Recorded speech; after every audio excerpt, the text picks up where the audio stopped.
As ABC News has confirmed, Reverend Jesse Jackson has died. For more than 5 decades, he stood as a towering figure of the civil rights movement, rising to prominence in the 1960s alongside Dr. Martin Luther King Jr., a vocal champion fighting for desegregation and equality for Black Americans and marginalized communities, a fierce advocate for voting rights. Reverend Jackson was at the Lorraine Motel in Memphis the night Dr. King was assassinated. He was standing in the courtyard and was among the first to reach him after that fatal shot was fired.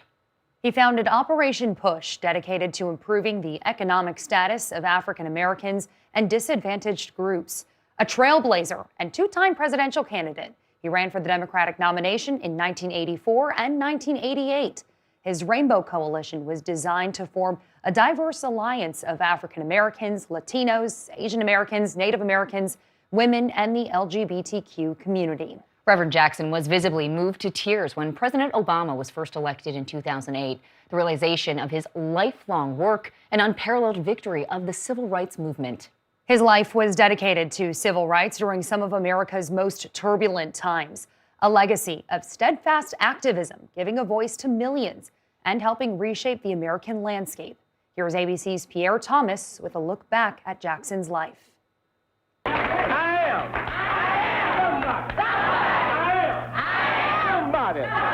All of his life, the Reverend Jesse Jackson preaching, exhorting, demanding justice in a quest to help his people and nation overcome. We ain't the bottom, we the foundation.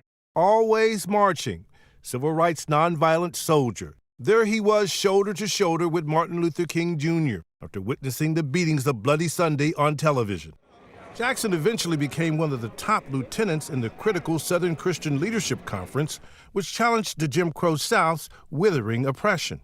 A witness to history, he was there on that fateful April evening when King was struck down by an assassin's bullet.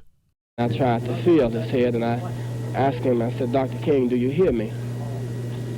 Dr. King, do you hear me? And he didn't say anything. After a leadership struggle with King's successor, Reverend Ralph Abernathy, Jackson split from the SCLC and formed a new organization, People United to Save Humanity, PUSH. Black, beautiful. After Dr. King, I don't think anyone captured the spirit of America like Reverend Jackson, and he took the movement north. I think Jesse Jackson was the link from that generation of King and them all the way to my generation, and then the generation behind me. The first wave of the civil rights movement had succeeded in breaking down significant barriers, but Jackson's primary focus was on economic empowerment. We know that we are worthy of respect and protection, but nobody really knows our name, and so we're really still struggling. He broke boundaries in politics, twice running for president, first in 1984 under the banner of a Rainbow Coalition. Our flag is red, white, and blue, but our nation is rainbow. Red, yellow, brown, black, and white, we're all precious in God's sight. In 1988, he was, for a time, the Democratic Party's frontrunner for the presidential nomination, winning 11 primaries and caucuses before eventually losing the nomination to Massachusetts Governor Michael Dukakis. I'd rather go down in the stirring fight than drowse to death at the sheltered shore.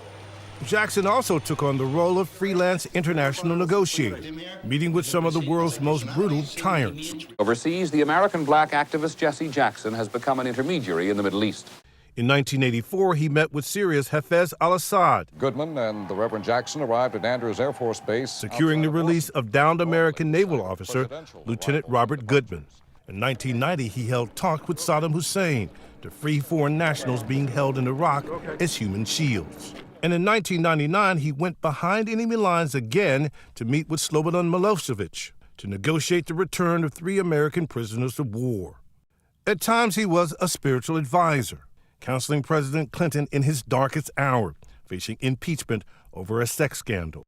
But Jackson had his own moments where he fell far short of what he had championed. In the mid-1980s, facing controversy for allegedly making a highly offensive remark about the Jewish community. I deny, and I do not recall ever making such a statement in any context that would be remotely construed as being either anti-Semitic or anti-Israel. However innocent and unintended, it was insensitive and wrong. And as an ordained minister, having to admit in 2001 he had fathered a child after an affair with a former staffer. Although somewhat diminished, Jackson leaned in on his faith of forgiveness and redemption and kept fighting, keeping his eyes on the prize. He saw one of his hopes realized on election night in 2008 in Chicago's Grant Park. America, I have never been more hopeful than I am tonight that we will get there. He wept as President-elect Barack Obama delivered his victory speech. In recent years, the effects of age and a long illness had slowed his gait, but not his spirit. After the conviction of Minneapolis police officer Derek Chauvin for the killing of George Floyd, Jackson made it a point to be there in Minneapolis. Through it all, Jackson's faith and hope in what America could be endured. America will get better and better. Keep hope alive. Keep hope alive. Keep hope alive. I love you very much. Our thanks to Pierre Thomas. Jackson is survived by his wife Jacqueline and their family just releasing a statement saying, "Our father was a servant leader not only to our family, but to the oppressed, the voiceless, and the overlooked around the world." Yeah, they added, "We shared him with the world, and in return, the world became part of our extended family. His unwavering belief in justice, equality, and love uplifted millions, and we ask you to honor his memory by continuing the fight for the values he lived by." Family adding in the statement that public observances will be held in Chicago. Final arrangements for Reverend Jackson's Celebration of Life services, including all public events, will be released by the Rainbow Push Coalition.